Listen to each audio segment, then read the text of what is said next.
అవినీతి పార్టీలో చేరిన కేసినేని నాని పగటికల్లకు అంటున్నాడు. పక్క రాష్ట్రాన్ని చూసుకొని బుద్ధి తెచ్చుకోవాలి. చంద్రబాబు నాయుడు గారి దగ్గర శిష్యర్గం చేసిన మంత్రి చేసిన కేసీఆర్ 10 ఏళ్ళు ఆ రాష్ట్రాన్ని ముఖ్యమంత్రి చేశారు. చంద్రబాబు నాయుడు గారి దగ్గర ఎమ్మెల్యే ఎంపీగా పార్టీ పదవుల్లో పనిచేసిన అధ్యక్షుడిగా పనిచేసిన రేవంత్ రెడ్డి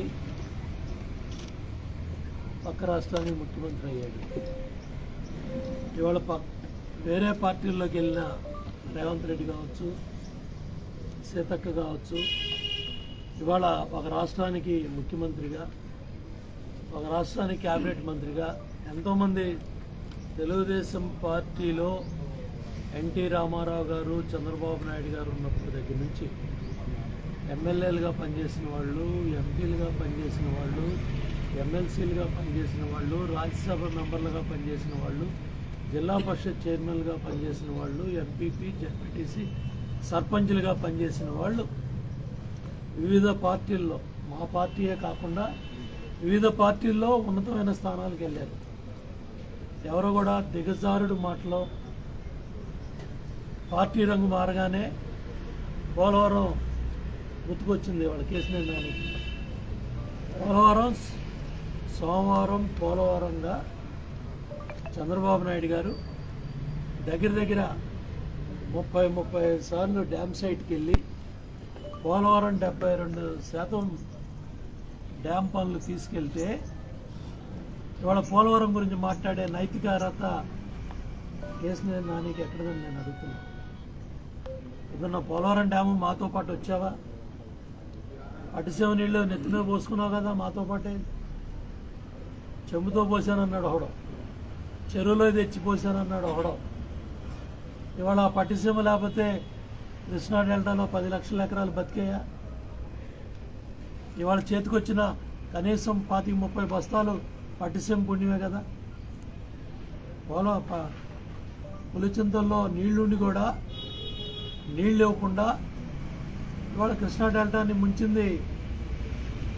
సరైన సమయంలో ఇవ్వకుండా, రైట్ టైంలో ఇవ్వకుండా అలసత్వం చేయటం వల్ల 100 కోట్లు ఇవాళ కృష్ణా డెల్టా పంటల్లో రైతాంగం నష్టపోయారు. ఎకరానికి 10-15 బస్తాలు పోయినాయి తుఫాను బారిన పడి. ఇవేమీ కేసినేని నాని కనపట్ల. పట్టిసీమ పోలవరం గురించి మాట్లాడే నైతిక అర్హత నీకు లేదు. సంవత్సరం టైం పెట్టారు చంద్రబాబు నాయుడు గారు. మార్చి 29 శంకుస్థాపన చేశారు 2015 పార్టీ పుట్టినరోజున. సెప్టెంబర్ 16 బ్రహ్మోత్సవాలు ఇక్కడే మీరు చూశారు. కృష్ణమ్మ తల్లి నీళ్ళలో గోదావరి తల్లి నీళ్ళు వచ్చి కలిశాయి, మీరే సాక్ష్యం. ఇవాళ పార్టీ మార్చి, రంగు మార్చి, జెండా మార్చి ఇవాళ చూసారా ముసుగులు తొలిగిపోయాయి. ఎమ్మెల్యే వసంత కృష్ణప్రసాద్, ఎంపీ కేసినేని నాని చట్టా పట్టాలు వేసుకొని నిన్న మైలవరం మార్కెట్ యార్డ్లో ట్యాంకులు, ట్రాక్టర్లు. అంటే ఈ రాజకీయ వ్యభిచారం ఎన్నికల ముందు నుంచి జరుగుతుంది. నిన్న బట్టబయలైంది. ఇద్దరు పార్టీలో ఆలింగనాలు చేసుకుంటున్నారు. ఒకటే పార్టీ. ఎన్నికల ముందు జరిగిన లాలూచీలు, ఎన్నికల ముందు జరిగిన తప్పుడు కార్యక్రమాలన్నీ కూడా ఇవాళ మైలవరం ప్రజలకి, జిల్లా ప్రజలకి అందరికీ బట్టబయలైపోయినాయి. మీ లాలూచీ వ్యవహారాలన్నీ కూడా. 2 ఓట్లని చెప్పిన ఎమ్మెల్యేలు ఓడిపోయారు 6. అక్కడ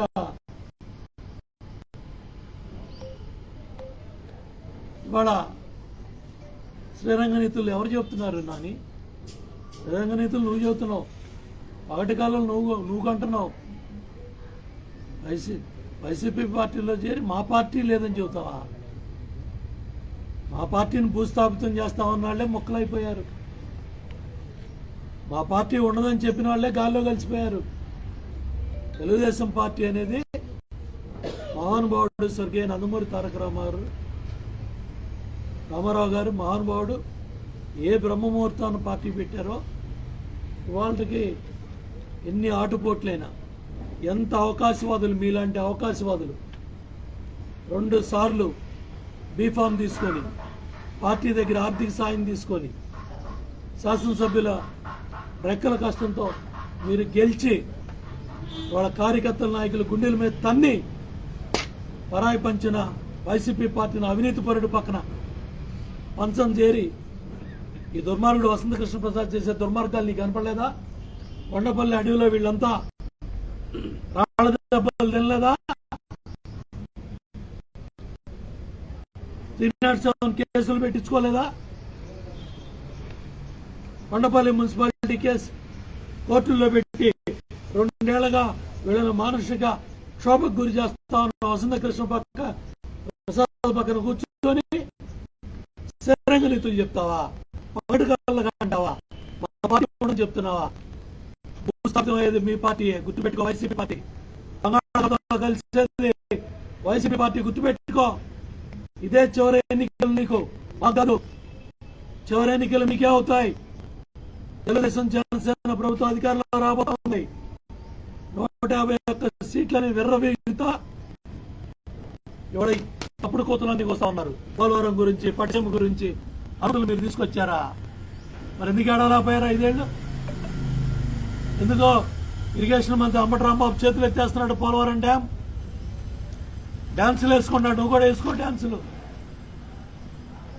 అంబటి రాంబాబు డాన్సులు వేస్తున్నాడు, ఈయన బయలుదేరాడు. పెద్ద కోటుగాడు, పెద్ద పుడింగి బయలుదేరాడు. పోలవరం గురించి, పట్టిసీమ గురించి మాట్లాడతాడు. ఎందుక బీఫారం కోసం కక్కుతి పడ్డావు, ఎంపీ సీటు కోసం ఆశపడ్డావు. పడు. నీ కక్కుర్తి అంటే రేపు ఎన్నికల్లో ప్రజలు చెప్తారు. అన్నతల్లి లాంటి పార్టీ ఆదరించి, అన్నం పెట్టి, ఆర్థిక సాయం చేసి, అందరూ కార్యకర్తల నాయకుల కష్టంతో ఎంపీ అయ్యావు.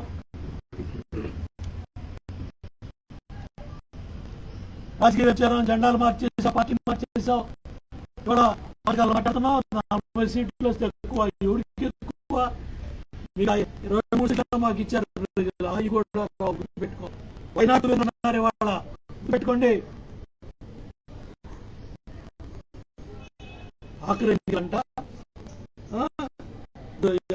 తెచ్చాడంట. తెచ్చాను ఢిల్లీలో కూర్చోండి. సామెతలు చెప్తా ఉన్నాడు. అడిగినప్పుడు సామెతలు కుట్టాల రాసిచ్చిన స్క్రిప్ట్ చదువుతున్నాడు. సిగ్గుండాలి. ఎవడో ఇచ్చిన స్క్రిప్ట్ సిగ్గుండాలి. ఏది స్క్రిప్ట్లు? వాడు పైకి మళ్ళీ ఉన్న పిఆర్ఓ తెలుసు కదా, జగన్ రెడ్డి దగ్గర అతడు ధనంజయ రెడ్డి, ఇంకోడున్నాడు టీవీ కృష్ణమోహన్. బాటారెడ్డి అన్నాడు, ఆడు సోషల్ మీడియాలో బూతులు రాస్తూ ఉంటాడు, బూతులు చూపిస్తూ ఉంటాడు. ఆడు సజ్జల కొడుకు. ఈ దుర్మార్గులంతా రాసిచ్చేయి, నువ్వు చదువుతావా? దొంగ ధైర్యంగా తావైనా, రేవైనా, ఓటమైనా పోరాటం చేస్తాం మేము. రాళ్ళ దెబ్బలు తిన్నా, రాజమండ్రి సంతకి వెళ్ళా, మా నాయకులు వాళ్ళ 53 రోజులు మీరు అక్రమ తప్పుడు కేసులు పెట్టినా కూడా విరోచితంగా పోరాటం చేస్తాం. కుప్పం గురించి మాట్లాడుతున్నావు, పోలీసులు అంటున్నావు. చాలా అవుతుంది. వారం రోజుల్లో స్క్రిప్ట్ చదువుతూ ఉన్నాడు. స్క్రిప్టులు మానేయండి, చాతకాని మాటలు మానేయండి. తెలుగుదేశం పార్టీని భూస్థాపితం చేయటం అనేది ఎవడో పుట్టలేదు భూమి మీద. 100 ఏళ్ళు 1000 ఏళ్ళు ఈ పార్టీ బతుకుంది. మహానుభావుడు రామారావు గారు పెట్టిన పార్టీని 95లో